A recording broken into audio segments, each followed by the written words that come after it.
Hello friends, आज मैं आपके साथ शेयर करूंगी कि रेगुलेटिंग एक्ट 1773 आखिर क्यों पास हुआ था, इसके क्या क्या सिग्निफिकेंस थे, मेन फीचर्स क्या क्या थे और डिफेक्ट्स क्या क्या थे। ओके, तो चलिए स्टार्ट करते हैं।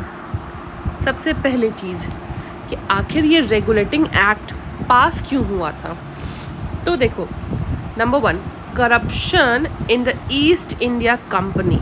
तो ईस्ट इंडिया कंपनी, जो कि इसके पहले वाले वीडियो में मैंने बताया था कि 1600 सेंचुरीज़ में एलिजाबेथ ने भेजा था एक चार्टर लेकर कि जाइए और आप लोग ट्रेड करिए इंडिया में जाके, ठीक है। तो ये सिर्फ एक ट्रेडर्स की तरह आए थे, लेकिन यहाँ आने के बाद जब आप एक ही गद्दी पे लंबे समय तक रहते हो तो वहाँ पे करप्शन होना शुरू हो जाता है, क्योंकि सारे लूप होल्स वहाँ के जो भी एडमिनिस्ट्रेटर्स हैं उनको पता चल जाता है, जो भी ऑफिशियल्स हैं उनको पता चल जाता है। तो करप्शन स्टार्ट हो गया, जिसके वजह से ये रेगुलेटिंग एक्ट को पास किया गया। दूसरा, जो कंपनी है वो बहुत बड़े फाइनेंशियल क्राइसिस में आ गई, मतलब पैसों की किल्लत हो गई। तो ईस्ट इंडिया कंपनी खुद ही फाइनेंशियल क्राइसिस में आ गई। वो इसलिए क्योंकि जो इसके खुद के इंडिविजुअल ऑफिसर्स थे वो लोग ब्राइब लेना शुरू कर दिए, जो पैसा कंपनी तक पहुंचता ही नहीं था। मतलब पर्सनल बेनिफिट्स के लिए ये लोग काम करना शुरू कर दिए।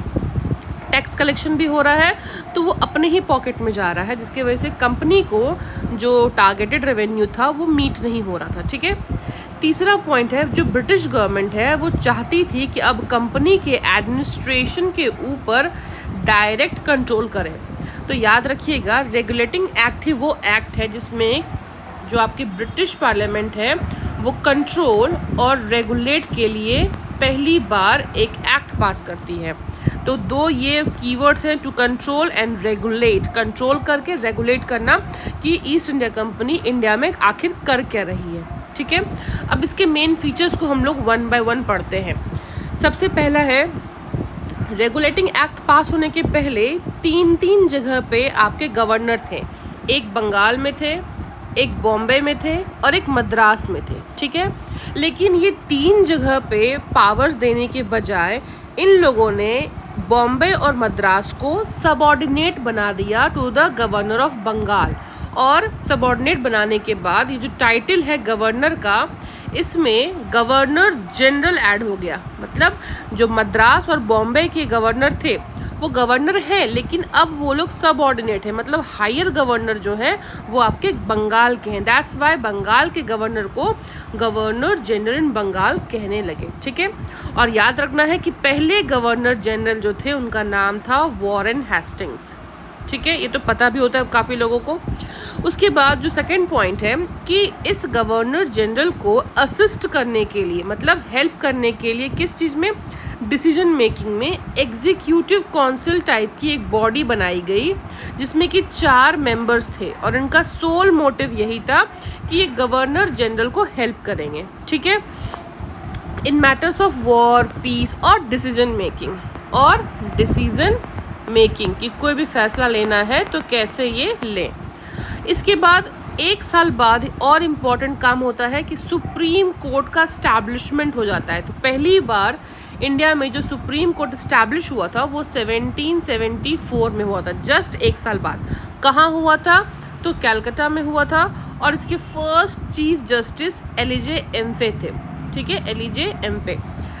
नेक्स्ट जो इम्पोर्टेंट पॉइंट है कि जो डायरेक्टर्स यहाँ पर लाए गए थे, जो कंपनी के जो डायरेक्टर्स थे, जो बताएंगे कि क्या करना है क्या नहीं करना है, कौन सा फैसला लेना चाहिए, मतलब जो एक ओवरऑल व्यू देंगे, उनका जो टेन्योर है वो फिक्स कर दिया गया 4 इयर्स। मतलब अब ये कोई अनलिमिटेड टेन्योर नहीं है कि वो जब तक चाहे यहाँ पर एज ए डायरेक्टर्स वर्क कर सकते हैं, नहीं, ये अब लिमिटेड है और 4 साल के बाद डायरेक्टर्स बदल दिए जाएंगे, ठीक है। ये भी एक बहुत इंपॉर्टेंट स्टेप है ताकि करप्शन रुक जाए। आप देखोगे अगर सत्ता में भी कोई एक पॉलिटिकल लीडर बहुत लंबे समय तक है तो होता क्या है कि धीरे धीरे उनको सारे लूप होल्स मालूम रहते हैं, तो करप्शन के चांसेस बढ़ जाते हैं। दैट्स वाई हमें डेमोक्रेसी दी गई है ताकि हम लोग सोच समझ के वोट कर सकें, ठीक है। छठवां और लास्ट इंपॉर्टेंट पॉइंट है कि जो कंपनी ऑफिशियल्स थे, ईस्ट इंडिया कंपनी के जो ऑफिसर्स थे, उनको डायरेक्टली ये बात बोल दी गई थी कि यू गाइज आर प्रोहिबिटेड, आप लोग को सख्त मनाही है किसी भी तरह का ब्राइब या प्राइवेट गिफ्ट्स लेना, ठीक है। मतलब गिफ्ट्स के नाम पे भी ये लोग बहुत सारे पर्सनल बेनिफिट्स को ले रहे थे कि गिफ्ट के नाम पे किसी से टैक्स ले लिए, गिफ्ट के नाम पे किसी से करोड़ों रुपए ले लिए, या ब्राइब्स, ये दोनों ही साफ साफ मना था, ठीक है। तो ये इसके 6 जो है मेन फीचर्स थे। अब हम लोग पढ़ते हैं कि ये एक्ट पास होने से सिग्निफिकेंस क्या हुआ, मतलब क्या क्या फ़ायदे हुए और इस एक्ट की वजह से क्या हुआ। तो ब्रिटिश पार्लियामेंट का ये पहला कदम माना जाता है कि ये कंपनी के बारे में कुछ सोचते हैं कि बस ऐसे ही इंडिया में भेज दिए हैं ट्रेड करने के लिए, नहीं, ये हमारी रिस्पॉन्सिबिलिटी है कि अब उसे रेगुलेट भी किया जाए। तो ये पहली बार उन्होंने ऐसा सोचा था, ठीक है। दूसरा है कि आप देखोगे प्रीलिम्स में भी ये क्वेश्चन आते हैं कि which act basically started the centralization. तो सेंट्रलाइज एडमिनिस्ट्रेशन, ब्रिटिश पार्लियामेंट में सेंट्रलाइज एडमिनिस्ट्रेशन यहीं से शुरू होता है रेगुलेटिंग एक्ट से, क्योंकि मैंने बताया था बॉम्बे, मद्रास और बंगाल तीन जगह के गवर्नर थे और इन तीनों को बेसिकली मिला दिया गया और सिर्फ गवर्नर जनरल ऑफ बंगाल रखा गया और मद्रास और बॉम्बे के गवर्नर को बेसिकली सबॉर्डिनेट बन, मतलब कि ये क्या हो गया, एक जगह आके इकट्ठे हो गए। ये मान लो आपको गवर्नर ऑफ बंगाल है, ठीक है। तो इसको बोलते हैं सेंट्रलाइजेशन।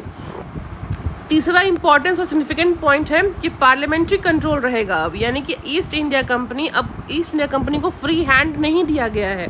उनके सारे हरकतों पे वो जो भी टैक्स वसूल रहे हैं, रेवेन्यू कलेक्ट कर रहे हैं, इस पर कमेटी बनेगी, कितना पैसा वो अपने देश यानी कि ब्रिटेन भेज रहे हैं कि नहीं भेज रहे हैं, या पर्सनल गेन्स के लिए वो लोग ये सब काम कर रहे हैं। तो ये सब उसके सिग्निफिकेंट थे। अब देखो प्रॉज के साथ कॉन्स तो आते ही हैं, तो कुछ डिफेक्ट्स भी था।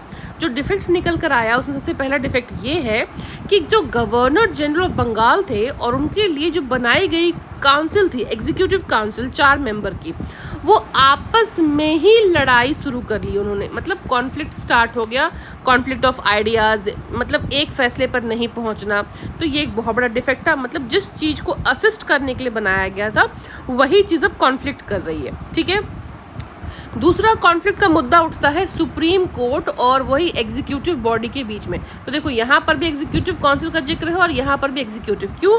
क्योंकि अब यहाँ पर प्रॉब्लम ये आ गया था कि जो एग्जीक्यूटिव काउंसिल थी 4 मेंबर्स की, उसके सुनाए गए फैसले ज़्यादा इम्पॉर्टेंट रहेंगे या सुप्रीम कोर्ट ने जो फैसला सुनाया है वो इम्पॉर्टेंट रहेगा। याद रखिएगा अभी जो हमारा सुप्रीम कोर्ट है ये बिल्कुल वैसा नहीं था उस वक्त। इतनी ज़्यादा जुरिस्डिक्शन सुप्रीम कोर्ट को नहीं दी गई थी, सिर्फ नाम मात्र के लिए और सिर्फ सेलेक्टेड मैटर्स पे ही सुप्रीम कोर्ट फैसला सुना सकती थी। प्लस जितने भी ब्रिटेन्स थे, जितने भी ब्रिटिश थे, ठीक है, उनका ट्रायल्स नहीं हो सकता। मतलब अगर वो कुछ क्राइम भी करते हैं तो इंडिया के सुप्रीम कोर्ट में उनका ट्रायल्स नहीं होगा, उनके खिलाफ केस दर्ज नहीं होगा, ठीक है। तीसरा जो डिफेक्ट था वही जुरिस्डिक्शन डिफाइंड नहीं था। जैसे कि मान लीजिए आज हमारे पास 3 लिस्ट है, स्टेट लिस्ट, सेंट्रल लिस्ट और कंकरेंट लिस्ट, जो बताती है कि सुप्रीम कोर्ट किन किन मैटर्स पे फैसले सुनाएंगे, हाई कोर्ट किन किन मैटर्स पे फैसले सुनाएंगे, और जो सिविल कोर्ट्स होते हैं बेसिकली डिस्ट्रिक्ट वाइज वो किस मैटर पे आपके फैसले सुनाएंगे। और एक होता है कंकरेंट लिस्ट जहाँ पे सुप्रीम कोर्ट और हाई कोर्ट मिलकर फैसले सुनाते हैं। लेकिन ये जुरिस्डिक्शन मतलब जुरिस्डिक्शन इज बेसिकली सिलेबस कि आपको पता होना चाहिए ना कि आप कहाँ से पढ़ोगे। तो वैसे ही सुप्रीम कोर्ट को जुरिस्डिक्शन नहीं पता था कि उनको किन किन चीज़ों पर सुनानी है, अपने मैटर्स मतलब फैसले सुनाने हैं, ठीक है। जो आपको लास्ट डिफेक्ट था वो था कि जिस पर्पस के लिए इस एक्ट को पास किया गया था वो पर्पस कम्प्लीटली एलिमिनेट नहीं हो पाया। मतलब करप्शन जो है वो अभी भी बरकरार था। हाँ, थोड़ी कटौती आई, थोड़ा डिक्रीज हुआ करप्शन, लेकिन कम्प्लीटली एलिमिनेट नहीं हुआ, ठीक है। तो प्रीलिम्स के पॉइंट से अगर हम देखें तो इम्पॉर्टेंट क्या है कि किस ईयर में ये पास हुआ था, which is 1773। First governor general of Bengal कौन थे, मैंने बता चुकी हूँ, वॉरेन हेस्टिंग। चीफ जस्टिस जो थे वो एलिजा एम्फे थे। सुप्रीम कोर्ट आपका 1774 कलकत्ता में इस्टेब्लिश हुआ था। और ये फर्स्ट एक्ट था ब्रिटिश गवर्नमेंट का, किस चीज़ के लिए, रेगुलेट करने के लिए। और एक और इम्पॉर्टेंट पॉइंट, सेंट्रलाइजेशन का भी ये पहला एक्ट था कि पहली बार सेंट्रलाइजेशन यहीं से स्टार्ट होता है, ठीक है। अगर आपको मेमोरी ट्रिक्स याद रखना है तो GCSD इज़ द कोड, आप याद रखिए। G for governor general, C for executive council, S for supreme court and D for director for 4 years, ठीक है। Last and most important, remember first step towards control and centralisation of British rule in India, और दोनों सी से ही start होता है। आप इतना सा पढ़ लीजिए, रेगुलेटिंग एक्ट इससे बाहर नहीं है, ठीक है। I hope you like the video. अगर आपको अच्छा लगे तो प्लीज़ सब्सक्राइब करिए, लाइक करिए, और जो भी प्रॉब्लम्स है, अगर डाउट्स है तो आप कमेंट सेक्शन में पूछ सकते हैं। Thank you. मिलते हैं दोबारा किसी दूसरे एक्ट के साथ।